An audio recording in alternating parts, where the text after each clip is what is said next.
১৩৫টিরও বেশি সিনেমায় অভিনয় করেছে সঞ্জয় দত্ত। বলিউড সঞ্জু বাবা নামেই পরিচিত তিনি। তার একসময়ের চকলেট বয় ইমেজ বহু তরুণীর হৃদয়ে ঝড় তুলেছিল।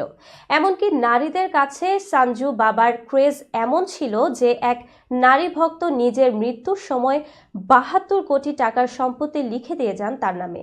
বিস্তারিত ডেস্ক রিপোর্টে। সময়টা ২০১৮ সাল। হঠাৎ থানা থেকে ফোন পেয়েছেন সঞ্জয়। পুলিশ তাকে জানায় নিশা পাতিল নামের এক মহিলা ১৪ দিন আগে প্রয়াত হয়েছেন। সঞ্জয়ের নামে লিখে রেখে গিয়েছেন ৭২ কোটি টাকার সম্পত্তি। সেই খবর শুনে হতভম্ব অভিনেতা স্পষ্ট করে দিয়েছিলেন সব সম্পত্তি মৃতার পরিবারকে দেয়া উচিত। যদিও ব্যাংক থেকে জানানো হয় নমিনি হিসেবে সঞ্জয় দত্তের নামই উল্লেখ করা হয়েছে।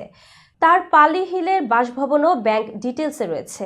এরপর কি করলেন সঞ্জয়? তিনি বলেন, আমাদের মতো অভিনেতার নামে লোকে সন্তানের নাম রাখেন, রাস্তায় পিছু নেন, উপহারও পাঠান, কিন্তু এই ঘটনা আমাকে হতবাক করেছে। আমি নিশাকে চিনি না, কিন্তু তিনি যা করেছেন তারপর আমি বাক্যহারা। সম্পত্তির এক কোণাও আমি দাবি করব না। এরপর আইনজীবীরা যোগাযোগ করলেও সঞ্জয় একই কথা বলেন। শেষমেশ মধ্যস্থতা করতে চেয়ে বলেন, সম্পত্তির অধিকার যাতে পরিবার পায় তার জন্য আমি যে কোনো আইনি পথে হাঁটতে রাজি আছি। ব্যক্তিগত জীবনে সঞ্জয় দত্ত নিজেই ২৯৫ কোটি টাকার মালিক। ছবি পিছু তিনি ৮ থেকে ১৫ কোটি টাকা পারিশ্রমিক নেন বলে জানা যায়। তার মুম্বাই ও দুবাইতে বাড়ি ও গাড়ি সবই রয়েছে।